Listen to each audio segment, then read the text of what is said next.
السلام عليكم ورحمة الله وبركاته كلنتي وعن wanaagsan saaxiib yeel soo dhawaada meel walba joogtaan caafimaad qab iyo nabad qab baa idin rajeynaya wixii xanuunsanna Allah ha caafiyo cidii dhibaataysan ee walaalaheyn riiqasa ugu horeeyana dhibta Allah ka qaado aamiintu waa xageena iyo xageega aqbalkuna waa xagee Ilaahay intaas ka bacdi waxaan ku soo jirnay habeenadanba qisadii Mahdi Aamina waa qaybtii ugu dambeysay uguna xasaasisanayd ee qisadii Mahdi Aamina qaybtii labaad waxay noogu joogtay gabadhii Aamina oo Muqdisho timiday oo meel isbaar ah lagu baadhay waxa siitay laga furtay kadib xaafada macaarifiyiin tagtay ka soo laabatay meeshii loogu tilmaamay ee xaafada Siinay ahayd ee loogu tilmaamay wiilkii ay isjeclaayeen ee Mahdi ahaa وحالات حن أو والي كسوغن أو واشي مركا لوغو تلمامي إنو ماشا كسوغن يهي حقي أوسو دقاقضي مالنكي كوباد وما يسورتي قلين إنه هشو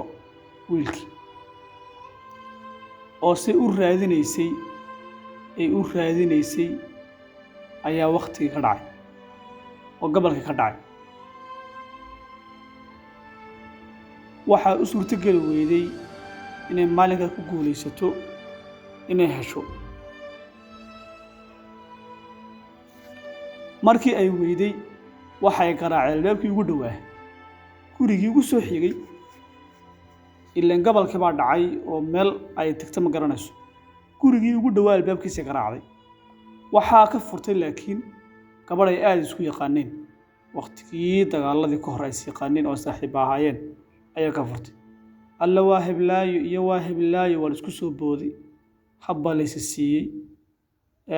waxay ku tiri xagaa ka timid Nairobi baan ka yimid soo gudub bal qubayso wax cun soo dhawow bal iska naso isxaal waraysi ways waraysteen waxay u sheegtay sababta ay Kenya uga timiday ay Soomaaliya u timideen ahayd wiilkii ay jeclayd oo magaciisa Mahdi la yiraahdo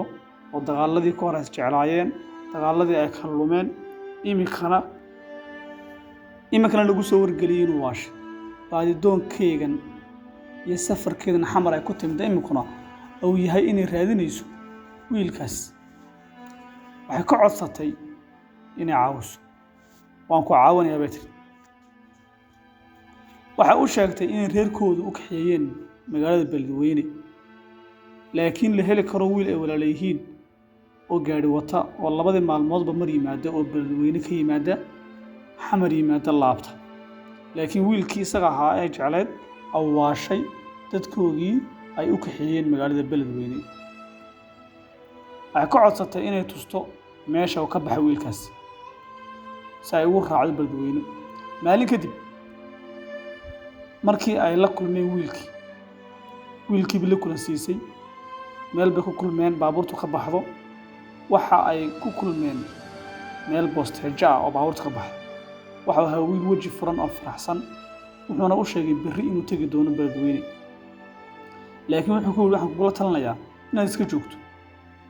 waayo qadiyada jirta uma saamaxayso inay intee raacdo wiilkan aan jeclaa duruufahaas dagaaladii bana kala kaxeeyay waqtigii baa ugu dambeysay caynka waliba waxa laga yaabaa dib inay ka soo gaadho oo lagu moodo inaad wiilka dib u geysay oo adiga dartaa u waashay oo sixirtay maadaama uu magacaaga ku hadaaqaya markasta inaad ugu dhibaatayso baa lagu moodo iska joog wuxuu ku yiri waxaan ka ballan qaadayaa inaan ku keeno wiilkii ku keeno barta xamar ku keeno maalin xusuus iyo farxad iyo dhila farxad xambaarsan waxay ahayd maalintii bishii 4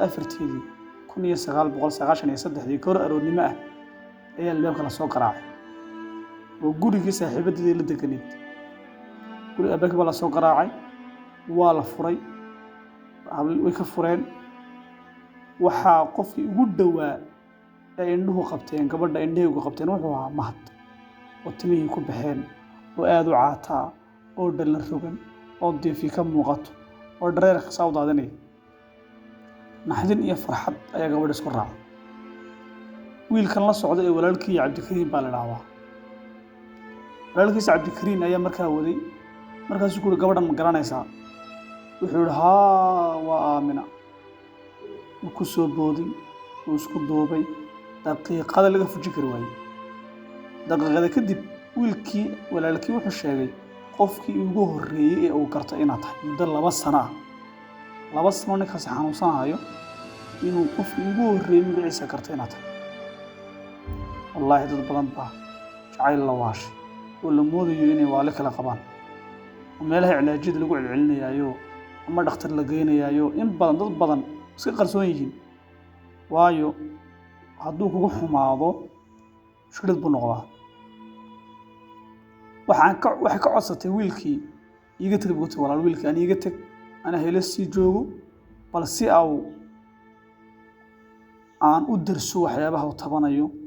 aan de u heshado gabadha laftarkeedu way jeceshahay oo waxa ka soo kaxeeyay Nairobi ka soo kaxeeyay waa jacayl weyn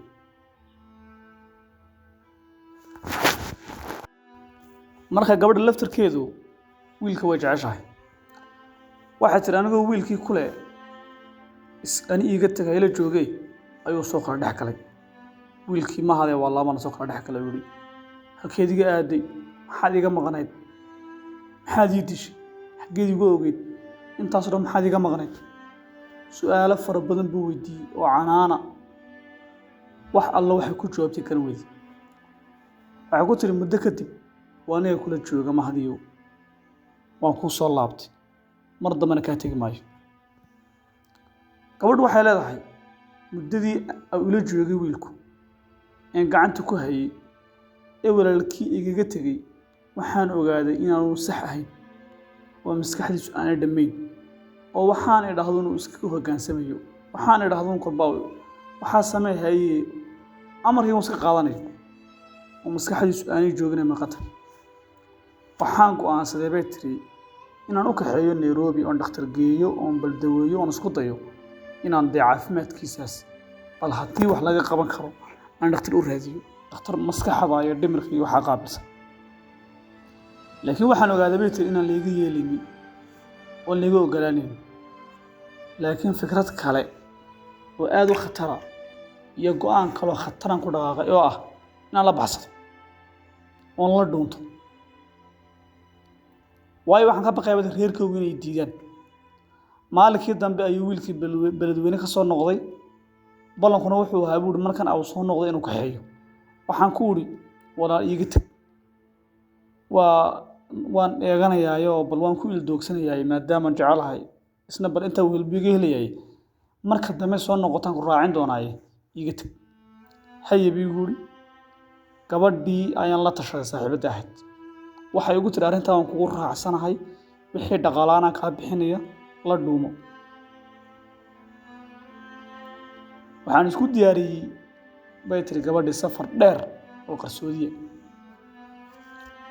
waxay ka aba baxeen idoo wiilkii wadata magaalada Muqdisho